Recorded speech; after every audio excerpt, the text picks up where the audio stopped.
Dikisahkan oleh Maulana Syekh Hisham Kabani.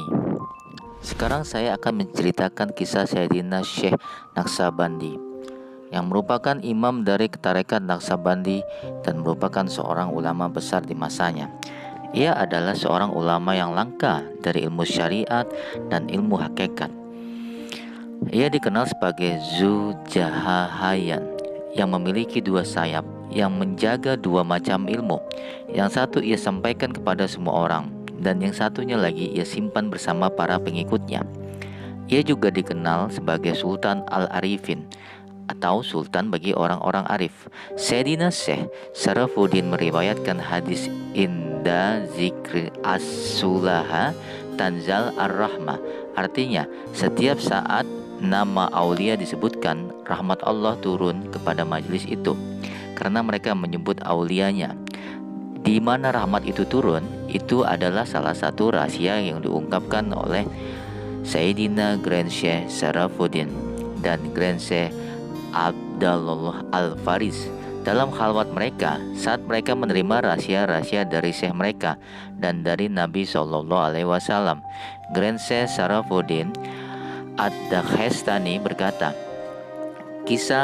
ketika kisah aulia dan detail kehidupannya disebutkan, dosa-dosa para pendengarnya akan hancur berkeping-keping, bagaikan kaca yang pecah. Menjadi ulama besar di masanya yang menyebutkan Ibnu Hajar Al-Haytami sering menempuh perjalanan selama 1 hari atau 2 hari. Dulu orang mengukur perjalanan mereka dalam ukuran waktu ada hari untuk mendengar kisah-kisah yang disampaikan Syekh Naksabandi. Salah satu kisah yang diceritakan oleh kisah Muhammad Bahuddin Naksabandi dari Bukhara yang kini terkenal dengan nama Uzbekistan.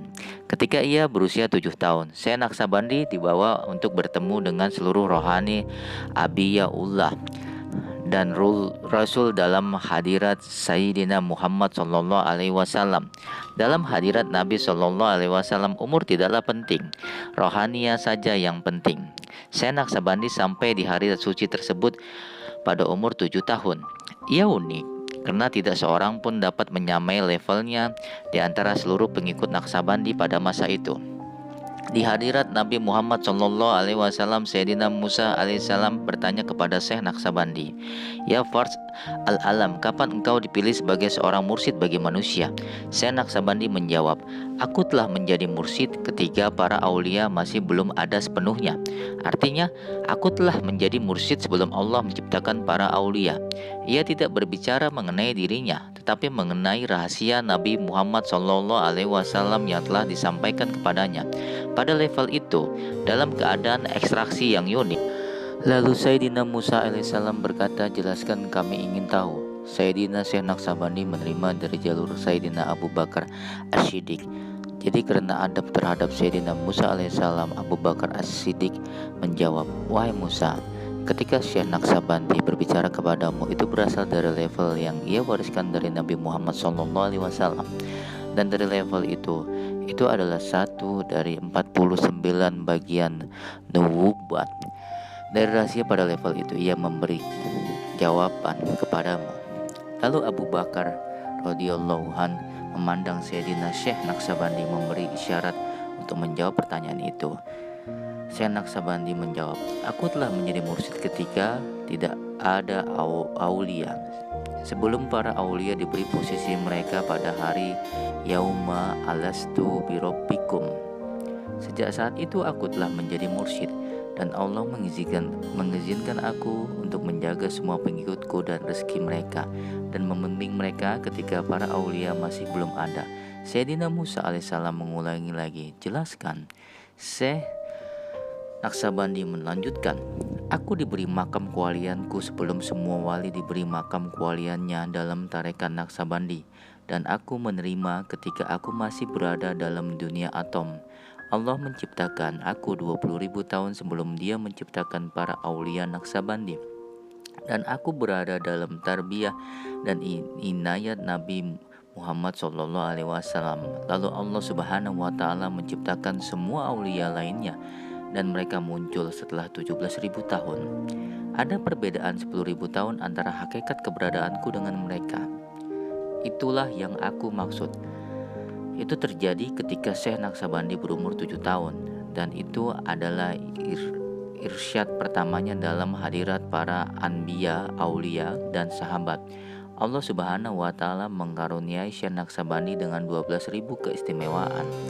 Salah satu dari keistimewaan itu untuk memberi kalian gambaran mengenai keistimewaan yang lain, dan ini masih tergolong keistimewaan yang biasa, adalah kekuatan yang memfokuskan penglihatannya ke seluruh alam semesta ini 363 kali dalam 24 jam. Dan itu mencakup seluruh alam semesta. Ia mampu memandang 365 kali setiap hari, dan seluruh makhluk termasuk manusia mengamati apa yang mereka lakukan, bagaimana kondisi rezeki mereka, urusan mereka, masalah dan kesulitan yang mereka hadapi. Tidak hanya itu, ia mampu melihat semua bayi yang masih berada di dalam rahim ibunya. Itu adalah salah satu keistimewaan dasar yang ia miliki. Pada kesempatan kunjungan pertamanya itu ia berdoa, "Ya Robbi, jangan biarkan orang yang menjadikan aku sebagai mursyidnya dan orang-orang datang setelah aku atau sebelum aku hidup tanpa mendapat dukunganmu." Seluruh malaikat langit berkata, "Amin." Grand Syekh berkata bahwa berkah dari doa itu muncul 4 kali dalam setahun. Dari perlindungan dikirimkan para pengikut Syekh Naksabandi 4 kali dalam setahun. Pada tanggal 14 Muharram, hari kelahiran Syekh Naksabandi, hari pertama bulan Ramadan, hari ke-15 Ramadan, dan pada Lailatul Qadar. Pada hari-hari istimewa ini, Allah mengirimkan perlindungan khusus kepada para pengikut Syekh Naksabandi. Siapapun yang masuk dalam tarekat Naksabandi, ia akan dilindungi dari segala penjuru. Ketika Allah Subhanahu wa Ta'ala menciptakan aulia 17.000 tahun kemudian, 10.000 tahun penciptaan Syekh Naksabandi, mereka datang ke alam inti, berbicara inti dari Syekh Naksabandi dan meminta Nabi Muhammad SAW agar mereka diterima dalam tarekat Naksabandi. Ia menerima 7.007 di antara mereka yang menjadi wali, dan masing-masing diberi 12.000 ilmu dari setiap huruf Al-Quran yang mereka baca.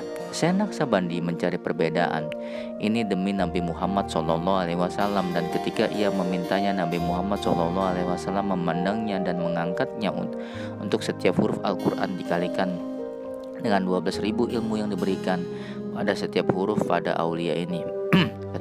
Kita katakan bahwa 70.000 hijab kegelapan antara kita dan hadirat Nabi Muhammad SAW. Semakin dekat kepada Nabi Muhammad SAW, hijab terakhir membuat kalian merasa sangat jauh dari hakikat Nabi Muhammad SAW. Karena untuk mendekati hadirat Nabi Muhammad SAW, isi kalian akan membuat kalian merasa lebih jauh darinya. Dari makom itu, Syekh Naksabandi mengungkapkan, ketika aulia menghancurkan hijab-hijab itu dan mendekati hadirat Nabi Muhammad SAW, ada 700.000 hijab lagi yang harus dilewati untuk mencapai inti dari hadirat Nabi Muhammad SAW. Dan aku telah sampai di tempat yang belum pernah dicapai oleh seorang pun sebelumnya. Itu serupa dengan kisah Sayyidina Bashid al-Bashami. Ketika ia dilempari batu disiksa oleh sukunya, ia pergi menaiki sebuah kapal dan berdoa, "Ya Robbi, bawalah aku ke tempat yang membuatku bahagia." Kemudian kapal itu mulai menghadapi gelombang besar. Kapten kapal berkata, "Pasti ada seorang pendosa besar yang menyebabkan bencana ini." Sayyidina Bashid al-Bashami berkata, "Akulah pendosa itu, lemparlah aku ke dalam samudra." Ia bicara kepada dirinya sendiri, "Aku akan masuk ke dalam samudra dan aku akan mencari hadirat Allah Subhanahu wa Ta'ala." Segera setelah ia dilempar ke dalam air laut yang menjadi tenang, dan Sayyidina Bashid tanpa memikirkan maksud lain dengan menggunakan kekuatan spiritual terbesarnya, ia mulai menyelam ke dalam samudra hakikat itu dengan kecepatan yang lebih tinggi daripada kecepatan cahaya, hingga ia sampai kepada suatu tempat yang sangat gelap dan hampa. Di sana ia mendengar sebuah suara yang digambarkan oleh Grand Syekh sebagai Sayyidina Bashir dikaruniai kekuatan spiritual yang luar biasa, serupa dengan yang dimiliki oleh Syekh Naksabandi, dan Dengan kekuatan itu ia berusaha untuk menghitung jumlah orang di tempat yang mengucapkan kata hu. Walaupun ia sudah menggunakan semua kekuatannya, ia masih belum bisa menghitungnya. Prince Syekh mengatakan bahwa Sayyidina Bayazid kemudian menyadari bahwa itu adalah hadirat yang tidak bisa dicapainya, dan ia mengetahui bahwa itu adalah Syekh Naksabandi dan para pengikutnya yang mengucapkan hu.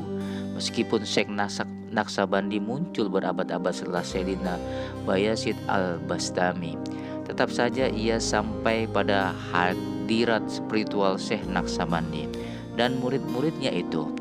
Dan Syekh Bayazid al-Bistami menjadi khawatir. Ia mengantisipasi kemudian Syekh Naksabandi akan bertanya, "Mengapa engkau berada di sini?" Lalu kemudian mengusirnya. Karena aulia menjaga murid-murid mereka dan tidak ingin wali lain melanggar teritorianya.